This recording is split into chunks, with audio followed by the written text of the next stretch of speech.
I hope you're having a fantastic day today. This is Mareka Macias from Spirit Source Pentacle, and today we're going to talk about 5 yoga poses to help you release repressed trauma and really deep down emotions that could be ruling or ruining your life. We're going to go ahead and get into it. But first, why is this important? Because I've talked about on my channel and in my work on my Facebook group a lot, I talk about how your body is actually in your spirit.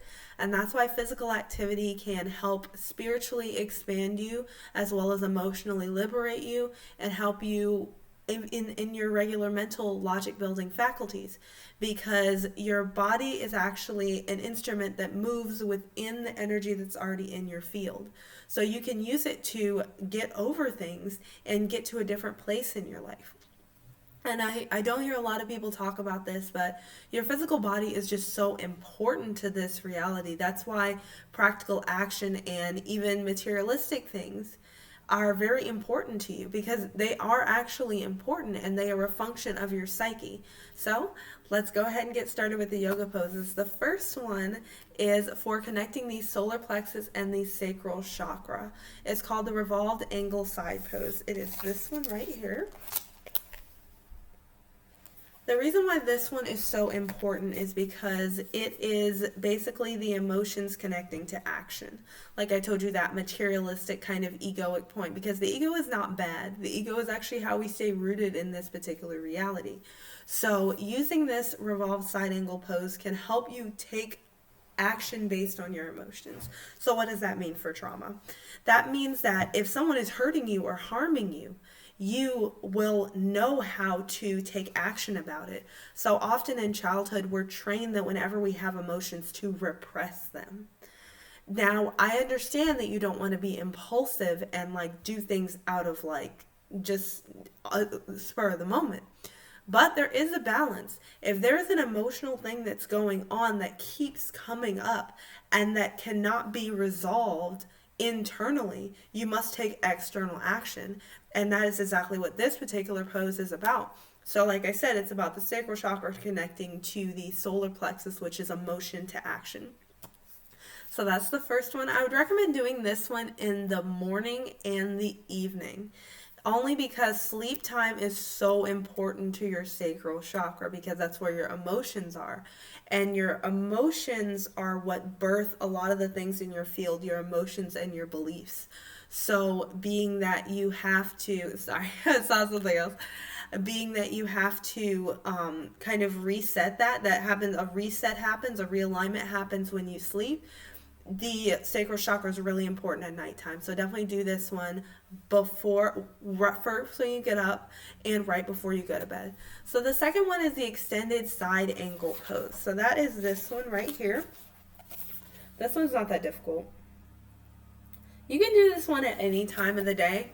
I really like to do it during the middle of the day. I feel like it really opens me up, and we're going to talk about why in a second. This extended side angle pose is for your solar plexus and your heart chakra. So why is that important for trauma? It's about having compassion and taking action along with the compassion, and then moving together and not separately. Unfortunately, in the society we live, we've been so compartmentalized that people think that your heart and your head are actually two different things. They're not two different things. They actually are supposed to work together. And this particular pose helps open your heart center as well as your diaphragmatic area where your solar plexus is, so it can seamlessly go together. That means everything that you do in your life will be more heart-centered. You'll be more in alignment with it. Even if your daily actions are not the best, you're going to have compassion for yourself. Also, it can help you take compassionate action towards others, which is sometimes very essential in getting over trauma, because when there's another person involved, it's almost like it disrupts the forgiveness process sometimes. And I feel like that is so important.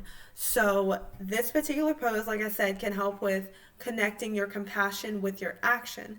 So you can be compassionate towards yourself as well as the other party in the traumatic situation or whatever may have happened. So the next thing is the root chakra. Sorry, my computer's being weird. The root chakra. So that's related to stability. So oftentimes when we are assaulted or have things like that happen when we're super young, we get completely destabilized. This destabilization is one of the root causes of adult traumatic emotions. It's because that thing happened, and because it was never processed, it rocks the entire foundation for the rest of the person's life. So the next pose is the wide-legged forward bend. It's this one right here. Super easy. This one I would recommend doing in the morning more so, and at the beginning of the day. Later in the day, you can just do whatever you want. But in the beginning of the day, I would do this one to keep refreshing you, because there's so much pressure that occurs in the morning. You have to be stable when you kind of wake up a lot of times. You can do it before you go to sleep. It's a really good centering one, not only because of the root chakra, but because your head is being inverted. Your entire like lymphatic and nervous system gets a good reset. So you can do it at night, but I'd recommend mostly at the beginning parts of the day because of the more pressure. So the third one is the cobra pose and the bow pose. I know a lot of people know what the cobra pose is, but I do have the bow pose with it. This is a more advanced version if you want to take it on, but you can do the cobra pose. That one's easy too. So this one is for your throat chakra, which is so important in trauma healing because you have to speak your voice. You have to be heard. You have to identify yourself as a person. So oftentimes in trauma, it's like we get disassociated from ourselves. And this bow pose is really good for associating with yourself. I would say you can do this one throughout the day. But you might want to do it a little bit more in the morning if you are able. I know these require some things around you, like you can't necessarily do this one at work, but you can stretch out your chest area if you're not able to do the full bow pose. So this one's for your throat chakra and speaking your truth and your perspective. And the last one is the lotus pose. The lotus pose is the one you see all the time everywhere. It's this pose. It's the cross-legged. A lot of people call it Indian style and stuff like that. So this one is for the third eye and the crown chakra. This is for a shift in perspective and allowing you to achieve that neutrality and stop feeling a victim of your trauma. You can do this one at any time during the day whenever you need any type of refreshments.